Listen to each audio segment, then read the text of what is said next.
Hello to all and welcome to our YouTube channel fabulous एडीओ। दोस्तों, हम अपने बेसिक बिफोर कोचिंग जो कि वो लेक्चर सीरीज़ है जो आपको मदद किया है, जिसमें आपको कंपटीशन में पार्ट लेने में, वो आपके बेसिक बिल्कुल क्लियर करने के लिए हमने ये उन स्टूडेंट्स के लिए स्टार्ट किया था जिनके लिए क्या है आर्ट्स बैकग्राउंड से थे, जिन्होंने क्या है मैथ से जिन्हें डर लगता था, उन्हें बेसिक नहीं आते थे, वो कभी किसी कोचिंग में जाते थे तो काफ़ी स्ट्रगल करते थे चीज़ों को समझने में। और क्या होता, कोई भी टीचर इन सब चीज़ों को बताता नहीं था, वो शुरू से ही स्टार्ट हो जाता था। तो हमने कोशिश की थी कि पूरे इंडिया में जो बेसिक चीज़ें हैं उन तक आपको हम ही पहुँचा दें, ताकि आपको कहीं भी जाए, आप मेरे से पढ़ें या किसी और से पढ़ें, जिससे भी पढ़ें, तो आपको चीज़ों को समझने में ज़रा सी भी कठिनाई ना हो, चीज़ें आपको आराम से आ जाए। और उसी सीरीज़ में चलते हुए आज हम लेक्चर नंबर 21 पे आ गए हैं और आज हम सीखेंगे फैक्टराइजेशन, है ना। फैक्टर कैसे बनाते हैं, एक एल्जेब्रिक जो इक्वेशन होती है एक्स स्क्वायर प्लस ये, एक तो क्या होता है कुछ तो फॉर्मूला बेस्ड होते हैं, है ना। ए प्लस बी के होल स्क्वायर में अगर टूट जाते हैं तो उनका इस्तेमाल हो जाता है, लेकिन बाकी फैक्टर होते क्या है, तो मैं आपको शुरू से समझाता हूँ फैक्टर क्या है। हालांकि मैं फैक्टर कई बार डिस्कस कर चुका हूँ, कई बार समझा चुका हूँ, लेकिन फिर भी फैक्टराइजेशन से पहले मुझे फैक्टर बताना इंपॉर्टेंट है। देखिए दोस्तों, कोई चीज़ है, एक्सप्रेशन है 2xy, तो क्या मतलब फैक्टर क्या होता है, फैक्टर वो जिसके मल्टीप्लाई से ये चीज़ बनी है। तो क्या देखिए, एक तो 2 मल्टीप्लाई हो रहा है, एक x मल्टीप्लाई हो रहा है, एक y, जैसे हमने सीखा था ना लेक्चर नंबर 2 में HCF निकालते वक्त, LCM निकालते वक्त क्या कि भाई 6 के फैक्टर क्या होते हैं 2 और 3। वैसे ही 2xy का फैक्टर क्या होगा 2x इंटू वाई, है ना। x और y दो भी फैक्टर है इसका, x भी फैक्टर है इसका, y भी फैक्टर है इसका, दोनों चीज़ें फैक्टर हैं इसकी। अब अगर आपको यही इक्वेशन दी हुई होती कि 2x प्लस 1 है, तो बताइए क्या क्या फैक्टर है इसका। तो देखिए दोस्तों, ये पूरा मल्टीप्लाई हो रहा है, x प्लस 1 फैक्टर नहीं है, प्लस में है x के साथ, तो ये पूरा एक फैक्टर है। जहाँ प्लस आया वो फैक्टर मतलब मल्टीप्लाई करके बना हुआ, प्लस करके नहीं। तो आप इसे कह सकते हैं कि देखो भाई, एक तो 2 फैक्टर है इसका, दूसरा क्या है एक x से मल्टीप्लाई हो रहा है, x भी फैक्टर है इसका, तीसरा ये पूरा x प्लस 1 से मल्टीप्लाई हो रहा है, तो x प्लस 1 भी इस इक्वेशन का, इस टर्म का एक फैक्टर है। तो इसके फैक्टर क्या हो गए, 2 होगा, x होगा, x प्लस 1। फैक्टर वही चीज़ होती है दोस्तों जिससे वो चीज़ पूरी डिवाइड हो जाए। 2 से डिवाइड करेंगे तो भी कट जाएगा, x से करेंगे तो भी कट जाएगा, x प्लस 1 से करेंगे तो भी वो कट जाएगा। चलिए, आपने इसका भी समझ लिया, तो अब आप मुझे बताइए कि 10x multiplied by y plus 2 multiplied by x plus 3, इसके क्या क्या फैक्टर है, धीरे धीरे बढ़ाऊँ मैं। तो सेम बात 10x है ना, तो 10 के फैक्टर क्या क्या बनेंगे दोस्तों, एक तो 2 बनता है, एक 5 बनता है ना, 2 बनता है 5 बनता है। अब 10 हो गया, x बचा। देखिए, मैं प्राइम फैक्टर की बात करता हूँ, वो फैक्टर जैसे कांस्टेंट है तो वो फैक्टर जो प्राइम नंबर के हों, है ना। ऐसे बने हुए 10 इंटू 1 बन जाएगा, पर हमें प्राइम लेना है। तो ये हो गया, x बच गया। अब ये पूरा एक फैक्टर है, मतलब एक y प्लस 2 भी एक फैक्टर है, और सेम वे में x प्लस 3 भी एक फैक्टर है। तो ये सारे इसके फैक्टर हो गए, ठीक है। ये सारे इसको डिवाइड कर सकते हैं, हम इस तरह से इस चीज़ों को तोड़ सकते हैं। तो अब समझते हैं दोस्तों, अब हम समझते हैं कॉमन फैक्टर क्या होता है। जैसे कोई टर्म हो जिसके बीच में प्लस हो, मान लीजिए टर्म है 2x प्लस 4, ठीक है। तो आप देखिए कॉमन क्या है, इसके फैक्टर क्या है, एक 2 है और दूसरा x है। 4 का फैक्टर क्या है, एक 2 है, दूसरा भी 2 है, 2 इंटू 2। अब एक बात बताइए, इसमें भी 2 है, इसमें भी 2 है, तो दोनों में जो टर्म कॉमन है वो 2 है कि नहीं है, बिल्कुल है। तो आप क्या कर सकते हैं कि दोनों में 2 कॉमन है और बीच में प्लस है, तो भाई अगर मैं एक 2 को अगर अलग रख दूं तो ब्रैकेट लगाना पड़ेगा कि भाई 2 इसमें भी मल्टीप्लाई हो रहा है, 2 इसमें भी मल्टीप्लाई हो रहा है, तो यहाँ से 2 निकल गया तो x बचेगा, और यहाँ से भी 2 हम बाहर लेके चले गए हैं तो प्लस एक ये बचेगा। तो हम 2x प्लस 4 को 2 कॉमन ले लें तो x प्लस 2 बचेगा। इसी को कहते हैं कॉमन लेना। क्यों? क्योंकि 2 इसमें भी है, 2 इसमें भी है, तो आपने इसको यहाँ पे कॉमन ले लिया। चलिए, अब आगे हम समझते हैं कॉमन फैक्टर आपके आ गए। अब फैक्टर कॉमन आने के बाद मैं आपको बताता हूं, अगर आप ले लिया 5xy प्लस 10x, आप इसमें कॉमन लेके बताइए कि चीजें क्या आएंगी। तो चीजें क्या है दोस्तों, चीजें हम देख रहे हैं यहाँ पे 5x है और 10x है। तो 5xy में फैक्टर क्या बनेंगे आपके, एक बनेगा 5 मल्टीप्लाइड बाय, एक है x और मल्टीप्लाइड बाय y है, कॉमन लेना है आपको। 10 में क्या है दोस्तों, 2 है, 5 है और x है। अब देखिए कॉमन क्या है भाई, देखो 5 है, यहाँ पे भी 5 है, x है, यहाँ पे भी x है, y है, नहीं वहाँ पर y नहीं है, यहाँ पे 2 है, यहाँ पे 2 नहीं है, मतलब 5 और x दोनों फैक्ट कॉमन है। तो हम 5 और x को दोनों ऐसे लिख सकते हैं।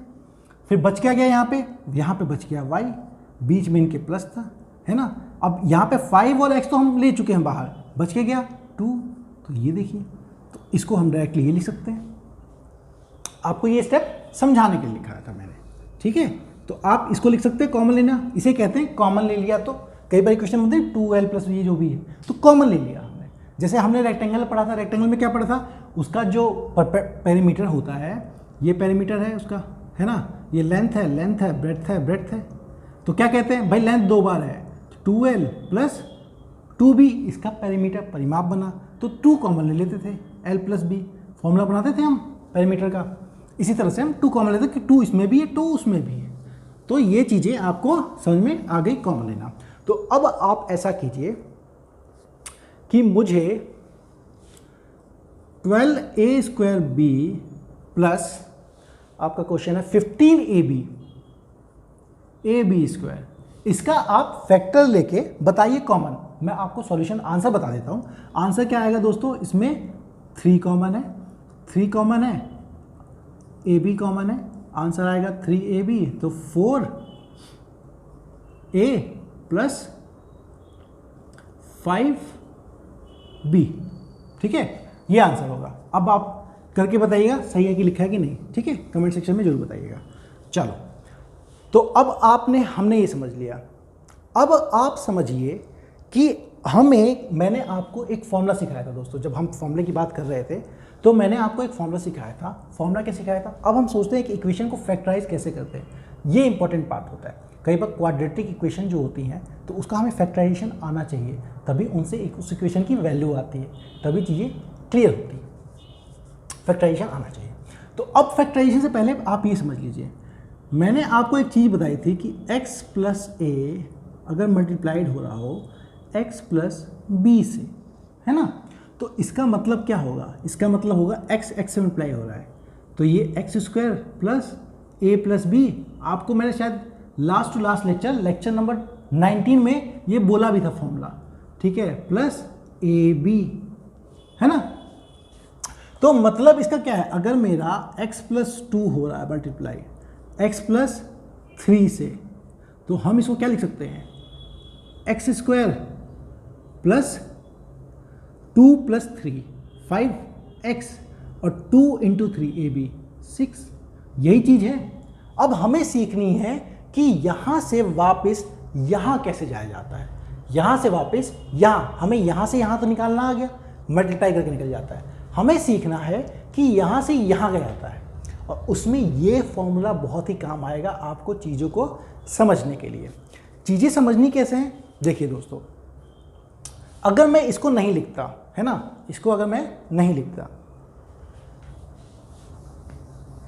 मुझे ये ढूंढना था, ठीक है, तो मुझे देखिए, आप इस इक्वेशन को देखिए, इस इक्वेशन को देखिए, कंपेयर करेंगे तो हम कंपेयर करके क्या पाते हैं कि भाई मेरा x से जुड़ा है 5 और यहाँ x से जुड़ा है ab, तो a प्लस b की वैल्यू तो 5 के बराबर होनी चाहिए। फिर मेरा 6 है और यहाँ ab, इसका मतलब ab की वैल्यू 6 होना चाहिए। तो मुझे a और b को ऐसे चुनना है कि मल्टीप्लाई करने से तो 6 आए और प्लस करने से 5 आए। तो देखो दोस्तों, 6 जो है ना, उसका फैक्टर लेके देखो एक बार, ठीक है, 6 है तो उसका फैक्टर क्या है, एक तो जाएगा ये 2 से 3 आएगा, 3 से जाएगा 1 आएगा, ठीक है, तो ये क्या बन जाएगा आपको, एक तो क्या है 3 2 जा 6, 6 और 1 ले लीजिए, 6 और 1, लेकिन 6 और 1 a और b को 6 और 1 मानेंगे तो 6 तो आ जाएगा। लेकिन a प्लस बी 5 है, a प्लस बी यहाँ 7 बन जाएगा, ये नहीं।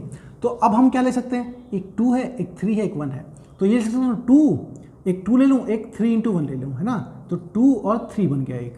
तो अब देखता हूँ 2 इंटू 3, a को 2 माना, b को 3 माना, 2 इंटू 3 6 बन रहा है, हाँ ये चीज़ सही है।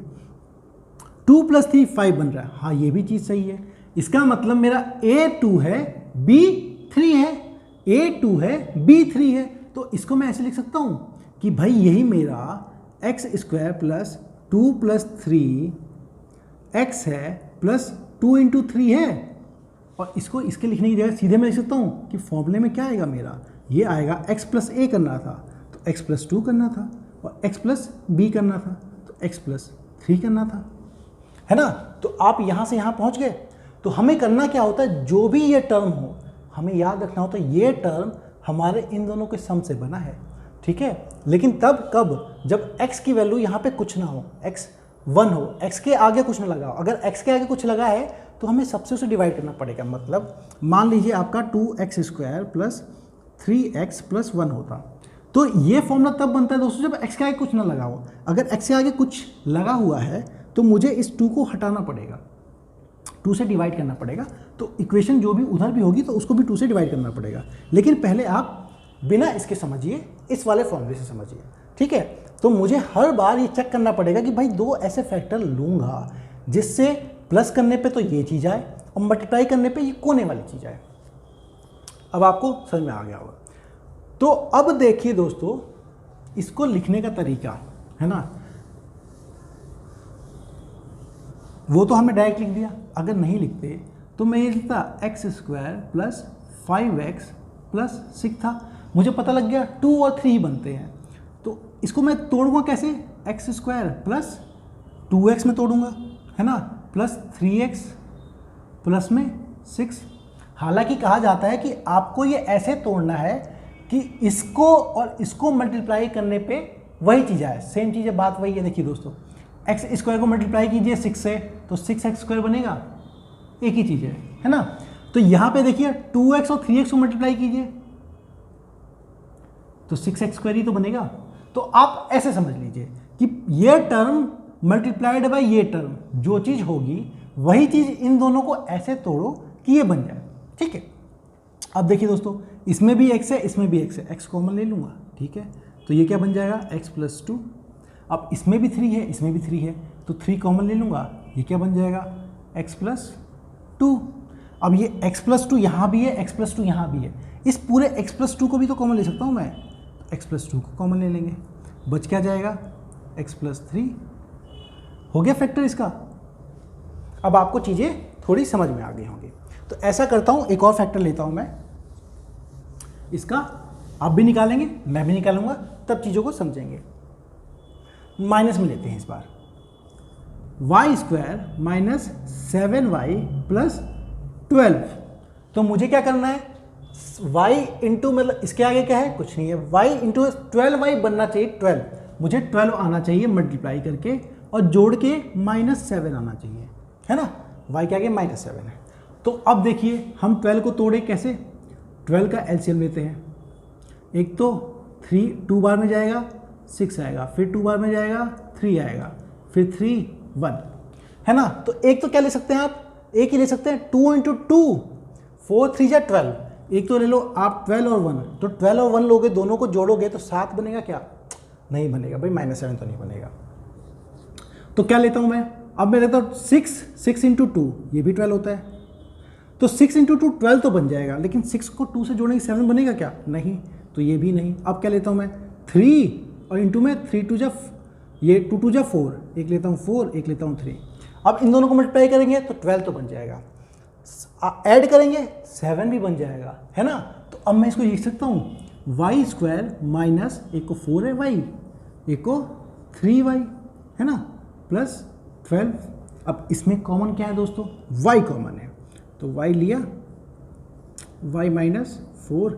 देखिए अगर आपको कुछ धीरे समझ में नहीं आए तो आप उसको थोड़ा बैक जाके फिर समझने की कोशिश कीजिए, आ जाएगा। आप वीडियो को बार बार देखिए, आ जाएंगी चीज़ें, उतनी मुश्किल बिल्कुल नहीं है। अब यहाँ पे क्या कॉमन है, -3 है यहाँ पे, तो यहाँ क्या बच जाएगा y। अब इसमें से 12 में से -3 ले लिया आपने दोस्तों, तो -4 बच जाएगा। अब देखिए y -4 यहाँ भी है, y -4 यहाँ भी है, तो y -4 मैं ले लूँगा कॉमन, तो यहाँ क्या बच जाएगा y -3। देखा आपने कॉमन कितना शुरू आसान से किया था, कैसा कॉमन हम ले रहे हैं, तो ये भी मुश्किल नहीं है। आ गया आंसर। अब एक और करते हैं हम, ऐसा करते हैं थोड़ा सा दूसरा लेते हैं। मैं लेता हूँ z² - 4z + 12 लेते हैं, ठीक है, +12, ये सॉरी -12 है ना, +12 से नहीं। तो मुझे क्या करना है, मुझे पता है ये 12 मल्टीप्लाई करके आना चाहिए और 4 दोनों का सम होना चाहिए। फिर 12 देखूंगा, है ना, तो 12 देखा, 2 6 2 3 3 1 आ गया। तो फिर मैं कैसे कर सकता हूँ, एक तो बनाऊंगा फैक्टर, सबको मल्टीप्लाई कर दिया, 12 और 1 नहीं, 12 और 1 को जोड़ने से 4 तो नहीं आता, ठीक है। प्लस माइनस करने से देखिए 12 में से 1 गया 11 आएगा, जोड़ेंगे 13 आएगा, ये नहीं। अच्छा 4 × 3 जो पहले लिया था हमने, 4 और 3 को मल्टीप्लाई करने से ये तो आ जाएगा, प्लस करने से 7 बनेगा, माइनस करने से 1 बनेगा, नहीं ये भी नहीं। क्या बच गया, अब 6 और 1 ले लेते हैं, है ना, 3 2 6 नहीं, और 6 और 2 ले लेते हैं, 3 2 6 और 2 1 2 2 ले लिया। अब देखिए इनको मल्टीप्लाई करने से 12 आया, प्लस करने से तो 8 आएगा, लेकिन माइनस करने से 4 आ जाएगा 4। तो इसको हम कैसे लिखेंगे दोस्तों, z² - 6z + 2z -12। देखिए दोस्तों मैंने 6z के आगे माइनस क्यों लगाया, क्योंकि मुझे 2 ऐसे माइनस करना है, इसको तोड़ना है कि -4z ही बने। तो 6z में से अगर 2z जाएगा तभी तो -4 बनेगा ना। अगर मैं यहाँ प्लस लेता और यहाँ माइनस लेता तो 4z बन जाता, है ना, हमें -4z चाहिए था। चलिए फिर अब ये चीज़ें आ गई। अब देखिए कॉमन क्या है, यहाँ पे है z कॉमन, तो z -6, यहाँ पे क्या है कॉमन, 2 कॉमन, तो z -6, ठीक है। चलिए अब z -6 कॉमन बच गया, तो आप z -6 को कॉमन ले लीजिए। कॉमन लेंगे तो यहाँ क्या बचेगा आपका z, और यहाँ बचा 2, बन गया फैक्टर इसका ये, है ना दोस्तों। ये चीज़ें आसान है, ऐसी खूब सारे आप भी प्रैक्टिस कीजिए चीज़ें। जैसे मैं आपको बताता हूँ, -x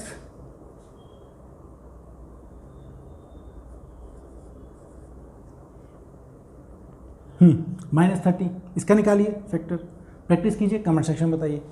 तो इस तरह से चीज़ों हम फैक्टराइजेशन करते हैं और चीज़ों को समझते हैं, जिससे क्या है हमारे क्वेश्चन सॉल्व होते हैं। और ये था हमारा फैक्टराइजेशन का टॉपिक। यहाँ पे आपका लेक्चर 21 कंप्लीट होता है, बेसिक बिफोर कोचिंग का। और आप बहुत सारे क्वेश्चन अटैम्प्ट कीजिए, प्रीवियस ईयर पेपर देखिए, काफ़ी चीज़ें कर सकते हैं आप। जितना सीख गए ना, percentage, in fact percentage, ratio, proportion, मैंने कोशिश की थी हर चीज़ क्लियर करने की। एक जो छोटे मोटे टॉपिक और बचे हैं मैं उनको भी करवाऊंगा। मुझे लगता है 2-3 लेक्चर सीरीज़ में ये सीरीज़ अब कंप्लीट होने जा रही है। तो अब अब आपके ऊपर है, इसके ज़्यादा देखिए, अपने दोस्तों के साथ शेयर कीजिए ताकि हमें भी अच्छा लगे, चैनल और पॉपुलर हो, लोगों तक फैले। आपको आपकी तैयारी के लिए फेबुलस एडू की तरफ से ऑल द बेस्ट।